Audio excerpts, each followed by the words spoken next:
इस कार्यक्रम के पुण्यार्चक हैं गुणायतन परिवार। गुणायतन परिवार द्वारा भोपाल में बड़ी सार्थक पहल की गई है, जिसमें बच्चों को संस्कार युक्त और गुणवत्तापूर्ण शिक्षा देने का मौका मिल रहा है। ये बच्चों की व्यवस्था की गई है, जिसमें 6वीं 7वीं के बच्चे इस साल लिए जाएंगे और 11वीं 12वीं और सीए फाउंडेशन के बच्चों को यहाँ रखा जाएगा। ये मेधावी छात्रों को प्रावीण्य के आधार पर उसे प्रविष्टि मिलेगी। पूरे देश भर से प्रविष्टियाँ आएगी। प्रत्येक कक्षा में मात्र 30-30 बच्चों का ही चयन होगा और चयनित बच्चे वे होंगे जो अपनी प्रतिभा के बल पर चुने जाएंगे और उनको एक प्रकार की स्कॉलरशिप दी जाएगी। ये छात्रवृत्ति के तहत पढ़ेंगे। गुणायतन के समाज कल्याण की दिशा में एक बहुत अच्छी पहल है और ये सार्थक पहल है। इसकी शुरुआत भोपाल से हो रही है। ये भोपाल वालों के लिए बहुत गौरव का विषय है। इसके लिए गुणायतन के साथ विद्यासागर इंस्टीट्यूट और सेज और एपीटी, इन तीनों को भी मैं बहुत बहुत आशीर्वाद देता हूँ।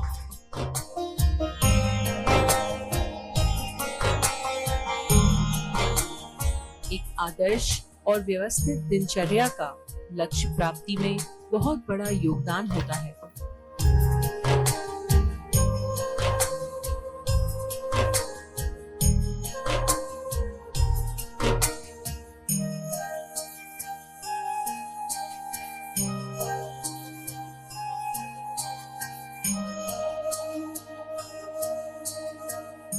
व्यवहार शुद्धि के क्रम में मैंने सात्विकता की बात की थी और कल की चर्चा थी हमारा रहन सहन सात्विक होना चाहिए।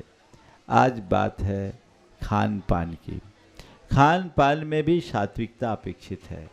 हमारे यहाँ बहुत पुरानी कहावत है, जैसा खावे अन्न वैसा होए मन और जैसी पीवे पानी वैसी होए बानी।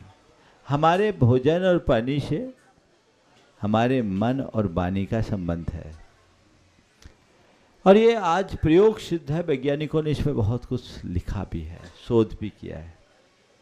विडंबना ये है कि बदली हुई जीवन शैली के कारण आज लोगों का खान पान पूरी तरह बिगड़ गया है और खान पान बिगड़ने से शारीरिक, मानसिक और भावनात्मक तीनों स्तर का स्वास्थ्य प्रभावित हुआ है। संत कहते अपने प्रति जागरूक रहो और जीवन में शांति और समरसता लाना चाहते हो तो अपने खान पान में सात्विकता का ध्यान रखो। हमारे यहाँ भोजन के 3 स्तर बताए, भोजन के 3 उद्देश्य बताए। भोजन का 3 स्तर है, राजसिक भोजन, तामसिक भोजन, राजसिक भोजन और सात्विक भोजन। तामसिक भोजन वह भोजन जो बहुत तड़क भड़क वाला हो और जिससे प्रमाद बढ़ता हो, नशा आता हो, मन में उत्तेजना के संस्कार बढ़ते हो, वो तामसिक भोजन। राजसिक भोजन जो बहुत मिर्च मसाला और तड़क भड़क वाला भोजन हो, जिसको पचाने के लिए शरीर को अतिरिक्त श्रम करना पड़े। और सात्विक भोजन वह भोजन जो सुगमता से पच जाए और हमें ज़्यादा से ज़्यादा ऊर्जावान बनाए, हमारे तन को, हमारे मन को और हमारे भावों को निर्मल बना सके, स्वस्थ रख सके। तो सबसे उत्तम है सात्विक भोजन। सतोगुण प्रधान व्यक्ति का भोजन सात्विक होता है। आप अपना भोजन कैसे करते हो आपको देखना है। और भोजन का 3 उद्देश्य है। पहला, स्वाद के लिए खाना। दूसरा उद्देश्य स्वास्थ्य के लिए खाना और तीसरा उद्देश्य साधना के लिए खाना। भोजन स्वाद के लिए, भोजन स्वास्थ्य के लिए और भोजन साधना के लिए। ये तीनों स्तर है भोजन के। आप किस लिए भोजन करते हो, किस स्तर का भोजन करते हो, जिस पर आपको विचार करना है। स्वाद के लिए भोजन करना भोजन का दुरुपयोग है। संत कहते भोजन का स्वाद लो, लेकिन स्वाद के लिए भोजन मत लो। कोई चीज बहुत स्वादिष्ट है, पेट जवाब दे रहा, फिर भी खाओगे तो क्या होगा बोलो? हाईली डायबिटिक है, फिर भी खा रहे क्यों? रसगुल्ला अच्छा लग रहा है, जलेबी अच्छी लग रही, रबड़ी पसंद है। स्वाद के लिए भोजन करने वाले न तो भोजन की मात्रा का और न ही भोजन की गुणवत्ता का, दोनों का ध्यान नहीं रख पाते। जो भोजन की गुणवत्ता और भोजन की मात्रा दोनों की उपेक्षा करते हैं वो बीमार ही बने रहते हैं। होता है कि नहीं? क्यों खाना? भोजन लंपट मत बनो। जो है स्वादिष्ट भोजन लेने का निषेध नहीं है, लेकिन स्वाद के लिए खाने की बात उचित नहीं है। आप क्यों ले रहे हैं भोजन? इसलिए कि बहुत टेस्टी है, या इसलिए कि अभी आपको लेना आवश्यक है। ये जितने भी फास्ट फूड है, जंक फूड है, डब्बा बंद खाद्य पदार्थ है, वो क्यों है? केवल टेस्ट के लिए लेते हैं ना। उसका फ्लेवर ही तो आपको आकर्षित करता है, लेकिन वो करता क्या? पूरे पेट का कबाड़ा करता है कि नहीं करता? पूरे बॉडी में टॉक्सिन्स भरता है कि नहीं भरता? उसमें इतने सारे केमिकल्स होते हैं, वो बीमारियों की जड़ बनती है कि नहीं बनती? इसके प्रति कौन अवेयर रहेगा बोलो? इसके प्रति तो आपको खुद को जागरूक होना पड़ेगा ना। हमारा शरीर है, हमें इस शरीर से काम लेना है, तो शरीर को स्वस्थ रखना होगा, और शरीर को स्वस्थ वही रख सकता है जो सात्विक आहार ले पाएगा। सात्विक आहार सुख का आधार, सात्विक आहार स्वास्थ्य का आधार।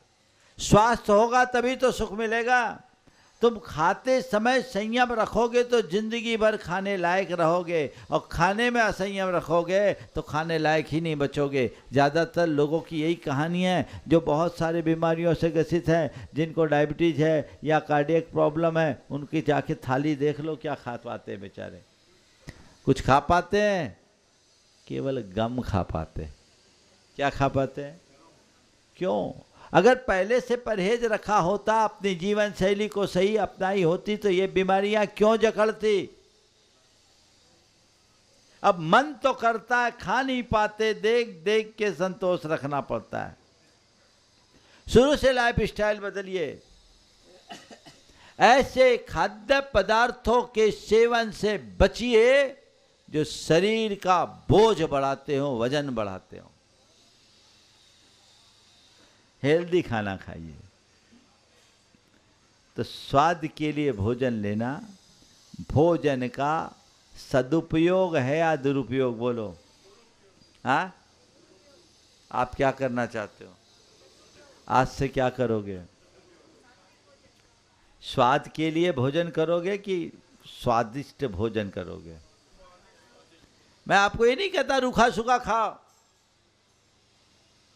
हर चीज का अपना स्वाद है। कृत्रिम फ्लेवर से बचिए। ऐसा भोजन कीजिए जिसमें पोषक तत्वों का समावेश हो, जिसमें मिनरल्स हो। आजकल ज्यादातर लोग हैं, बच्चे या बड़े, हरी सब्जियां खाना ही पसंद नहीं करते, है ना? जबकि फाइबर की शरीर को कितनी आवश्यकता है। डॉक्टर कहते हैं आदत डालिए।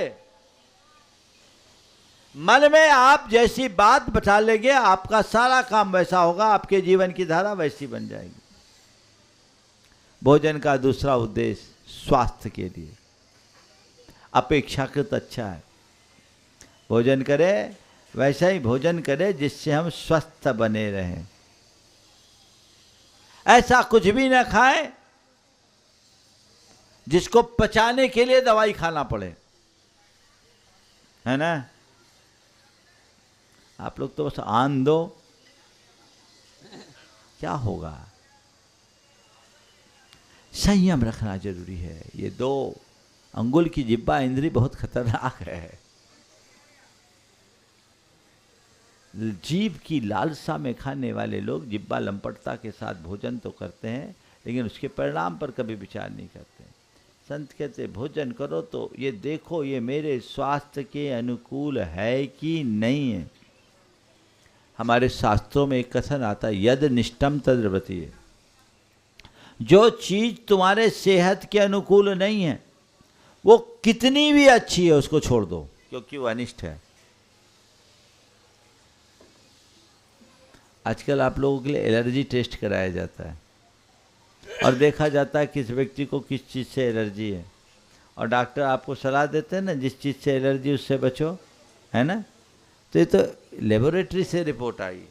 आप अपने सेहत के विरुद्ध जो चीज़ें, जो चीज़ों का स्वास्थ्य के विरुद्ध, स्वास्थ्य पर विरुद्ध आहार विपरीत प्रभाव पड़ता है, उन सब का परहेज तो कर सकते हैं। कर सकते कि नहीं कर सकते? करिए, करने का लक्ष्य बनाइए, उसी अनुरूप अपना पुरुषार्थ जगाइए जिससे कि जीवन बेहतर बन सके। पर स्वास्थ्य को देख करके भी खाना भोजन लेना, शरीर के तल पर जीना है। स्वाद के लिए खाना भोजन का दुरुपयोग, स्वास्थ्य के लिए खाना भोजन का सामान्य उपयोग, लेकिन साधना के लिए भोजन करना भोजन का सर्वोत्तम प्रयोग। भोजन करो तो भजन भी करो।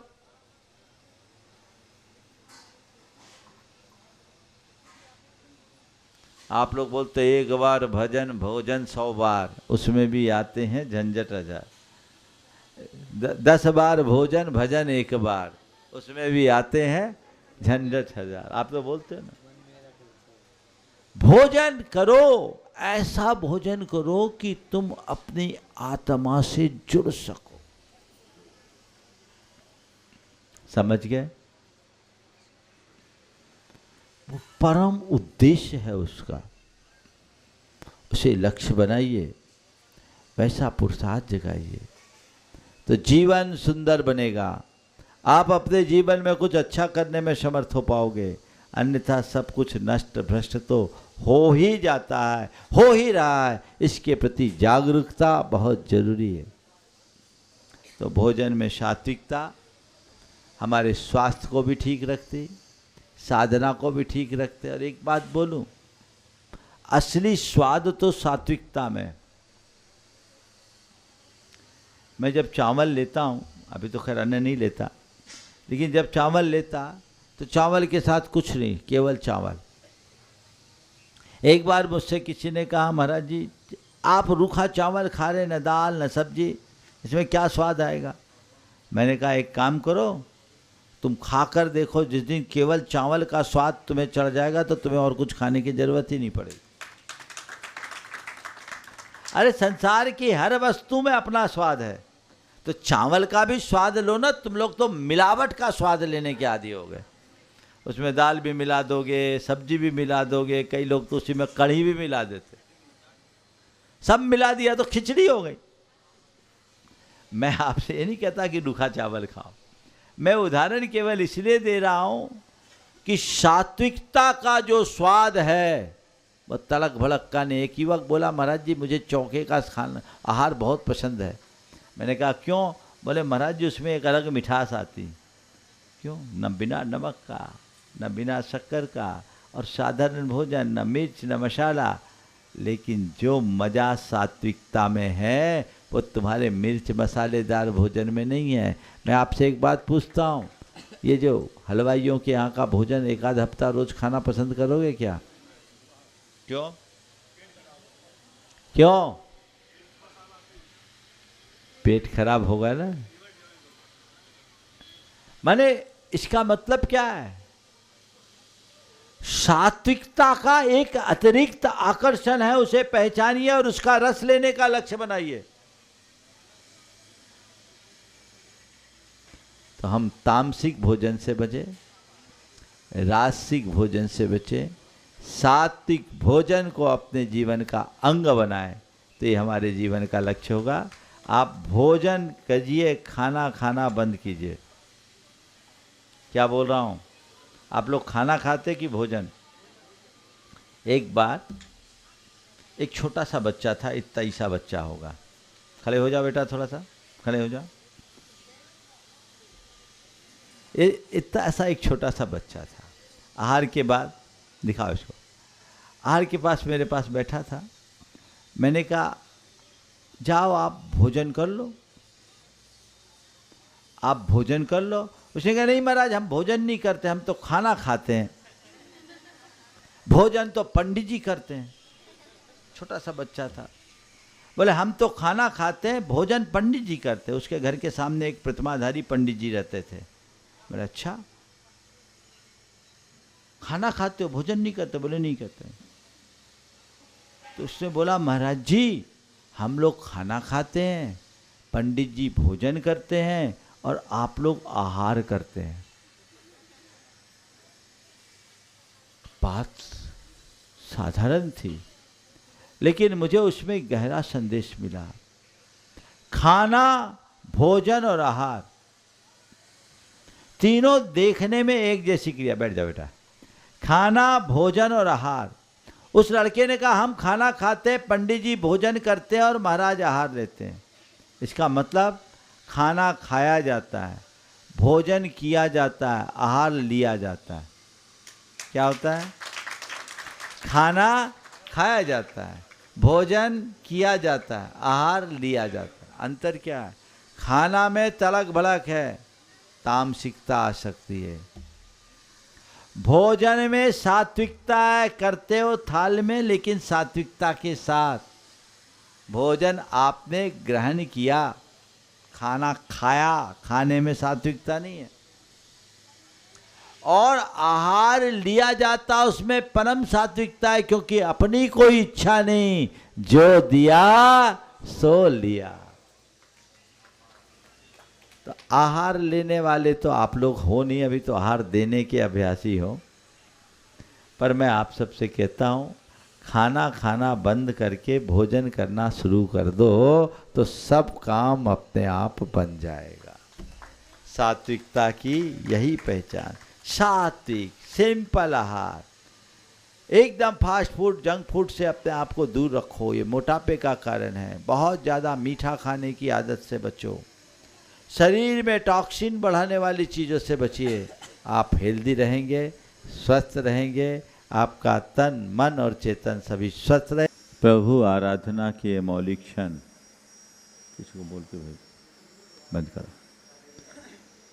प्रभु आराधना के मौलिक क्षण जीवन के बड़े मूल्यवान क्षण हैं। जीवन के ये बड़े मूल्यवान क्षण हैं जब तीव्र पुण्य का योग बनता है, तब हमें इस तरह की पूजा आराधना का संयोग मिलता है। आज आप लोग सिद्ध चक्र विधान के समापन के कार्यक्रम में उपस्थित हुए हैं। आज आपकी महा आराधना हो रही है। लगातार 8 दिनों से आप लोग जिस भक्ति भाव में डूब कर ये आराधना कर रहे हैं, ये आपको कैसे मिला, ये अवसर कैसे मिला, कभी सोचा? अशोक भाई कई सालों से सोच रहे थे, मुझे विधान करना है, विधान करना है, विधान करना है। अच्छे कार्यों में भी अनेक व्यवधान होते हैं, लेकिन एक लंबे अंतराल के बाद उनकी भावना पूरी हुई। लंबे अंतराल के बाद आज उनकी ये भावना पूरी हुई और उनके निमित्त से आज आप सब लोग इस शाश्वत सिद्ध धरा पे सिद्ध चक्र विधान का आराधन कर पाए। ये दुर्लभ संयोग है। पर अब समापन के दिन 4 बातें आप लोगों से करना चाहता हूँ। पहली बात, ये विधान आपने क्यों किया? बोले महाराज हम क्या करें, हमारे पास तो अशोक जी का प्रेशर आया सो आ गए। ऐसा तो नहीं है, कुछ लोग ऐसे भी होंगे, बार बार इन्होंने आग्रह किया होगा, भैया चलो, विधान हो रहा है, शिखर जी का विधान है, महाराज का सानिध्य है, अपन हो आए।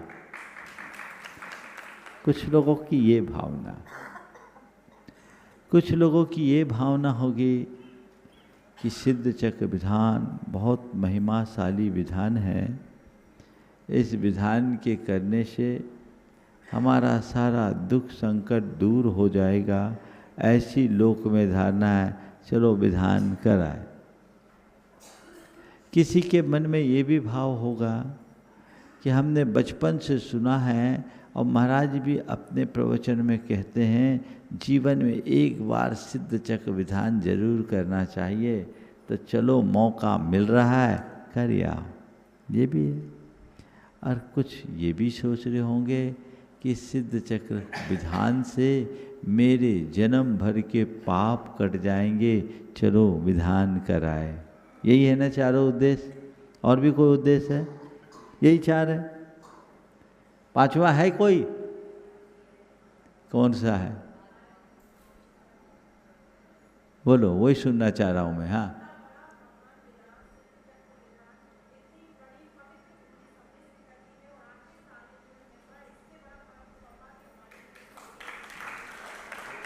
ये तो हमने पहले बता दिया, लेकिन क्यों? सुनो। हाँ, अब आत्मा याद आई है, थोड़ी लेट। मैं जो कह रहा था, ये जो चारों उद्देश्य है, ये चारों उद्देश्य बहुत उथले उद्देश्य है। निश्चित सिद्ध चक्र विधान से इनकी पूर्ति होती है, लेकिन इसकी पूर्ति के लिए विधान करने का मजा नहीं है। विधान का प्रयोजन कुछ और होना चाहिए। हम लोग कहते हैं विधान करने से पुण्य बनता है, हम लोग कहते हैं विधान करने से पाप कटता है, हम कहते हैं विधान करने से आत्मा का कल्याण होता है, हम ये कहते हैं विधान करने से सद्गति मिलती है। कोई संशय नहीं, पुण्य भी बनता है, पाप भी कटता है, आत्मा के कर्म झड़ते आत्मा का कल्याण होता है, आत्मा की शुद्धि होती है, सद्गति मिलती है, कोई संशय नहीं। लेकिन पुण्य दिखता है क्या? कितना पुण्य कमाए? बोलो, 8 दिन में कुछ पुण्य कमाए कि नहीं कमाए? दरवाजा खोल दीजिए। 8 दिन में पुण्य कमाए कि नहीं कमाए? कमाए ना? कमाए तो हो। कितना कमाए? आप दुकान में बैठते हो, दिन भर की कमाई आपको दिखती है, 8 दिन में आपने कितना पुण्य कमाया आपको दिख रहा है? आपके पाप कटे कि नहीं कटे? कटे। कितने पाप झड़ाए पता है? फिर क्या है? ये कोरा विश्वास है कि इसमें कोई यथार्थ है? मैंने कुछ अर्जित किया तो वो मुझे दिखना चाहिए, मैंने कुछ साफ किया तो वो मुझे नजर आना चाहिए, और ये दोनों चीजें आएंगी तो आगे की 2 चीजें जुड़ेगी, तब सद्गति मिलेगी, तब आत्मा का कल्याण होगा। और सद्गति दुर्गति तो मरने के बाद पता लगेगा। और कुछ भी हो, हम लोगों ने तो एक व्यवस्था बनाई ली है कि मरने के बाद स्वर्ग ही लगाएंगे, है ना? कोई भी मरता है तो मृतक के बाद आप जब उसे संबोधित करते हो तो स्वर्गीय तो बोलते हो, तो पक्का है स्वर्ग तो जाना ही है, चिंता काहे की बात है, मरेंगे तो स्वर्गीय बन ही जाएंगे। ये दृष्टिकोण। तो ये तो सद्गति दुर्गति मरणोपरांत की बात है। आत्मा दिखती नहीं, पुण्य पाप का पता नहीं, तो ये विधान किस विश्वास से प्रेरित होकर के कर रहे हो आप? क्यों किया विधान? बोलो। शुद्धि हो, वही तो मैं बोल रहा हूं। जब कर्म दिखे तब तो पता लगेगा कि मेरे कर्मों की निर्जरा हो रही।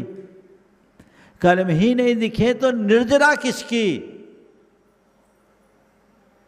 सच बोलूं, तो हम लोग यथार्थोन्मुखी बन करके धर्म कम करते हैं, परंपरागत विश्वास से प्रेरित होकर धर्म में ज़्यादा जुटते हैं।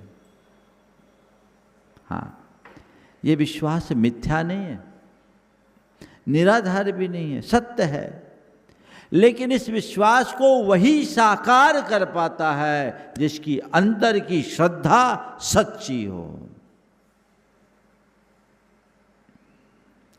मैं आप सबसे कहता हूं, विधान है तो उसका फल लेकर जाओ। कितनी तपस्या की आप लोगों ने, 8, 16, 32, 64, आज 1024 अर्घ चढ़ाओगे, है ना? तपस्या तो की, तो इसका फल चाहिए कि नहीं चाहिए? क्या फल चाहिए बोलो?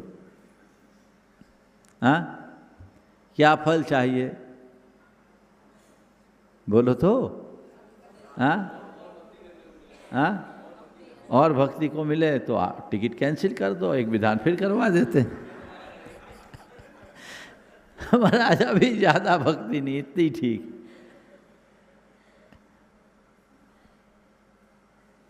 हम लोगों की कितनी बड़ी दुर्बलता है, भगवान के प्रति अनुराग नहीं है ऐसी बात नहीं है, लेकिन विडंबना केवल ये है कि हमारा केवल भगवान से अनुराग नहीं है। जितना भगवान से अनुराग है उससे कहीं ज़्यादा औरों से अनुराग। 8 दिन का विधान था, भगवान से लगाव होता तो आ गए, लेकिन भगवान अब और कुछ बुला रहा है, घर बुला रहा है, परिवार बुला रहा है, दुकान बुला रहा है, दफ्तर बुला रहा है, वहाँ भी जाना होगा, संसार बुला रहा है। वो आकर्षण हमें अपनी ओर खींच लेता है और हमारा रास्ता वहीं अटक जाता है। मैं आप सबसे कहना चाहूँगा, अभी तक जितनी भी बातें बताई ये धर्म का परोक्ष फल है, हमें प्रत्यक्ष फल चाहिए। आपने पुण्य बांधा, इसका प्रत्यक्ष प्रमाण है आपके पास? बोलो, है प्रत्यक्ष प्रमाण? अभी तो प्रमाण प्रत्यक्ष है ना, अभी कर देता हूं। प्रत्यक्ष प्रमाण क्या है? पुण्य कैसे बनता, पुण्य है क्या? आपसे पूछे कि पुण्य, पुण्य क्या है आपकी नजर में? धन, वैभव, यश, प्रतिष्ठा, समृद्धि, ये आपका पुण्य है ना? ये तो जड़ पुण्य है। जी लोग बैठा, थोड़ा आसन बैठ जाएंगे, बन जाएंगे। ये तो जड़ पुण्य है जिसे हम पुण्य के रूप में गिनते हैं, वो जड़ पुण्य है। चैतन्य पुण्य को पहचानो, ये द्रव्य पुण्य है, भाव पुण्य को जानो। भाव पुण्य क्या है? पुण्य शब्द का अर्थ होता है पवित्रता। क्या अर्थ होता है? पवित्रता। तो हमारे भावों में जितनी पवित्रता है, समझ लो वही पुण्य है। अब 8 दिन में अर्घावली तो रोज दूनी दूनी हुई, भावों की दशा क्या है ये आप जानो। मैं तो यही मानता हूं कि 8 दिन में आप सब बदल गए। मान लो, बोलो क्या हो गया? बदले कि नहीं बदले? हाँ, कि जहाँ के तहाँ? थोड़ा इतने दबे दबे जबान में क्यों बोल रहे? थोड़ा दम से बोलो ना। बदले हैं ना। ये जो भीतर का बदलाव है, इसी का नाम अहोभाव है, और इसी अहोभाव की उपलब्धि पुण्य है।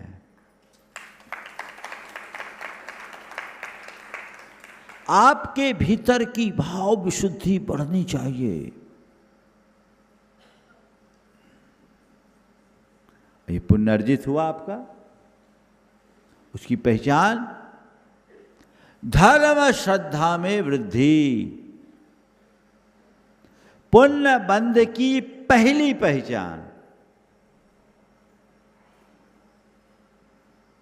इस विधान के में सम्मिलित होने से पूर्व मेरी धर्म में जैसी श्रद्धा थी उसमें कुछ बढ़ोतरी हुई है कि नहीं, ये आपको तय करना है। बिना पुण्य के धर्म के प्रति लगाव नहीं होता। और मैंने पुण्य बांधा, पुण्य का भाव जगाया, तो मेरा धर्म भाव बढ़ना चाहिए। धर्म भाव बढ़ा यानी मेरी धर्म श्रद्धा में वृद्धि हुई कि नहीं हुई? अरे महाराज, ऐसी वृद्धि हुई कि हम तो सब सोच रहे हैं कि अगला विधान हम कराएं। अभी तो अशोक जी लेकर आए, एक बार हम लेकर आए। कई लोगों के अंदर ऐसे भाव होते हैं, देख देख के ही भाव होता है। मैं आज आप सबसे कहता हूँ, बस आज से तय कीजिए कि यहाँ से जाने के बाद मेरी रूटीन बदल जाएगी। ऐसी 8 दिन की आपकी रूटीन अलग थी कि नहीं थी? सवेरे 5 बजे से तो मैं देखता हूँ लोग मंदिर यहाँ आ जाते पूजा के लिए। उसमें ऐसे लोग भी हैं जिनका सूरज ही 9 बजे उगता होगा। आ गए ना, ये परिवर्तन हुआ ना। तो जो 8 दिन का परिवर्तन है वो 9वें दिन भी घटित हो सके, ऐसा कुछ उद्यम और पुरुषार्थ क्यों ना किया जाए। रूटीन बदलने की कोशिश हम करें, अपनी धर्म श्रद्धा में वृद्धि हो। अभी तक मैं रोज मंदिर नहीं जाता था, अब रोज मंदिर जाऊंगा। कर सकते आप? अभी तक मैं नमोकार नहीं जपता था, अब नमोकार जपूंगा। हो सकता है? अभी तक नमोकार नहीं जपता था, अब नमोकार जपूंगा। ऐसा कर सकते हो? अभी तक मैं पूजा पाठ नहीं करता था, पूजा पाठ करूंगा। अभी तक मैं कोई व्रत उपवास नहीं करता था, व्रत उपवास भी करूंगा। अभी तक मेरी धार्मिक क्रियाओं में कोई खास रुचि नहीं थी, अब तत्परता से करूंगा। ऐसा सोच सकते हैं आप? शुरुआत कर दीजिए। अब मेरी प्राथमिकता बदलेगी, मैं अपनी धर्म श्रद्धा में वृद्धि करूंगा। ये दृष्टिकोण अंतरंग में आ जाए, जीवन का काया पलट हो जाएगा। तो पहली बात मैंने आप सबसे कही, अपनी धर्म श्रद्धा में वृद्धि। दूसरी बात, परिणामों में निर्मलता। ये पुण्यबंध की पहचान है। ऊपर परिणामों में निर्मलता। अपने परिणाम, अपने भावों को निर्मल बनाइए। सरलता आनी चाहिए, अब सहजता है। पहले हर छोटी मोटी बात से मैं प्रभावित हो जाता था, अब नजरअंदाज करूंगा।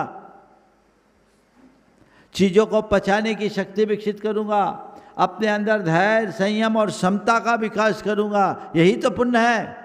जो मन को प्रसन्न रखे उसका नाम पुण्य है। आप प्रसन्न कब रहते हैं? जब सहज रहते तब, या असहज होते तब? हाँ, सहज कब होंगे? जब सरलता आएगी। सरलता आएगी, सहजता जीवन में आएगी, और ये सहजता जीवन का विस्तार करेंगे। जी आप वहाँ शुरू कर, 5 मिनट नाम लो। सहजता आएगी, मन हमारा शांत और प्रसन्न होगा। हम अपने जीवन को आगे बढ़ाने में समर्थ हो पाएंगे। वो हमारे दृष्टि में आनी चाहिए। फिर तीसरी बात, अपने अंदर के अभिमान को गलाएं, अहंकार को गलाएं। अब विधान करके जा रहे हैं ना, खूब कर्म झड़ाए। हाँ, शुरू कराएंगे। जब तक आ रहा हूँ, बैठने तो 5 मिनट, नामोच्चार होगा। अपने अहंकार को गलाएं, कषायों का शमन करें, द्वेष और दुर्भाव से अपने आप को मुक्त बनाएं। आप जाएंगे, अभी लोगों ने आपके आने से पहले सुना होगा कि ये सिद्धचक विधान करने वाले। अब जाकर के कहोगे कि हम सिद्धचक विधान करके आए। मैं कहना चाहता हूँ आपसे, आपको यहाँ से जाने के बाद किसी को कहना ना पड़े कि आप विधान करके आए। आपको देख करके ही लोग समझ ले कि ये विधान करके आए। तो कब होगा? जब तुम्हारे भाव विशुद्ध होंगे, परिणाम निर्मल होंगे, अहंकार गलेगा। अहंकार का विसर्जन ही पाप का क्षय है। मैंने कितने पाप झड़ाए, कलुषता मिटी तो पाप झड़े। मन की कलुषता वैसी की वैसी बनी रही तो काय के पाप झड़े। भाव पाप तो तुम्हारे भीतर जमा हुआ है, उसको निकालिए, कलुषता मिटा दीजिए, अपने मन को निष्कलुष बनाने का भाव जगाइए, तब जीवन का पथ प्रशस्त होगा और हम कुछ अच्छा कर पाएंगे। तो उसकी तरफ अपनी दृष्टि जगा लीजिए। यहाँ से जाएं, जिन जिन से मेरी बैर बुराई है, विरोध है, विद्वेष है, दुराव है, मनमुटाव है, सबसे क्षमा याचना करो हृदय से भरकर। छोटा बन जाना बुरा नहीं होगा। भैया, हमने 8 दिन सिद्धचक्र विधान के सानिध्य पाया, बहुत कुछ सोचा समझा है। हमने तय कर लिया अब हम निष्कलुष जीवन जिएंगे। जो कुछ भी अब तक हमारे द्वारा जाने अनजाने में हुआ उसके लिए हम आपसे क्षमा मांगते हैं, अपनी ओर से क्षमा करते हैं। हम सब अब प्रेम से रहेंगे, हमें क्षमा करो। कर सकते आप? करना। आप जाओगे विधान करने के बाद लोग एक दूसरे का बुलवा करते हैं, सबसे पहले उनको बुलाओ या उनके यहाँ जाओ जिनसे तुम्हारा मन मुटाव है। परिणाम निर्मल करिए। जब तक भाव विशुद्ध नहीं होते तब तक भाव नहीं सुधर सकता। अपने भावों को निर्मल बनाने का प्रयत्न कीजिए। ये तीसरी बात हो गई। धर्म श्रद्धा में वृद्धि, परिणामों में सरलता, अहम भाव का विसर्जन, और चौथी बात जो इस विधान के प्रत्यक्ष लाभ के रूप में आप लेके जा सकते हैं, बुराइयों का त्याग। अच्छाई के रास्ते पे चलने का संकल्प। बुराई का त्याग करोगे तभी दुर्गति से बचोगे, अच्छाई को अपनाओगे तभी सदगति के पात्र बनोगे। आप अपने जीवन की बुराइयों को त्यागिए, इस विधान को अपने जीवन की टर्निंग पॉइंट बना लीजिए। नहीं, अब मेरी दिशा ये है, अब मैं व्यसन बुराई से मुक्त होकर के सादा और सधा हुआ जीवन जीऊँगा, सात्विकता के साथ जीवन जीऊँगा। मेरी कोई भी बुराई हो, चाहे वो प्रवृत्तिगत हो या वृत्तिगत हो, चाहे मेरे स्वभाव में कोई कमजोरी हो, मैं उनको जीतने का प्रयास करूँगा, या मेरे प्रवृत्ति में कोई कमजोरी हो मैं उनको दूर करूँगा। ये चारों बातें आपने अपना ली। धर्म श्रद्धा में वृद्धि, परिणामों में सरलता, अहम भाव का त्याग और बुराइयों का त्याग, तो समझ लीजिए आप झोली भर करके जा रहे हैं। ये पुण्य का बंध है और पाप का समन है, पाप का क्षय है। ये दोनों चीज़ें साथ करने वाले सुनिश्चित तौर पर अपने जीवन को बेहतर बना सकते हैं। जीवन में ऐसी बेहतरी आए, आप सबके मनोभाव उत्तरोत्तर उत्तम उत्तम होते जाए, मेरा यही आशीर्वाद है। आप लोगों ने खूब भाव विशुद्धि के साथ ये विधान किया। इस विधान से ऐसा मनोभाव जग जाए कि आपका जीवन भीतर से परिवर्तित होने लगे। तो आज आप सिद्ध चक्र विधान में आए हो, कल सिद्ध चक्र में समा पाओगे। हमारे जीवन का यही ध्येय होना चाहिए, यही लक्ष्य होना चाहिए। मैं अशोक भाई के साथ इस विधान में जितने लोग उपस्थित हुए हैं सभी को बहुत बहुत आशीर्वाद देता हूँ। ब्रह्मचारी अशोक भैया जी ने आपका विधान समयबद्ध देखे, विधान में 1-1, 2-2 बजा देते हैं, लेकिन इनको तो मुझे लगता है आज भी टाइम पे ही आपकी गाड़ी छूट जाएगी। विधान ऐसा ही होना चाहिए जिसमें आनंदानुभूति भी पूरी हो और किसी भी प्रकार से आकुलता न हो। बोलिए अहिंसा परमो धर्म की।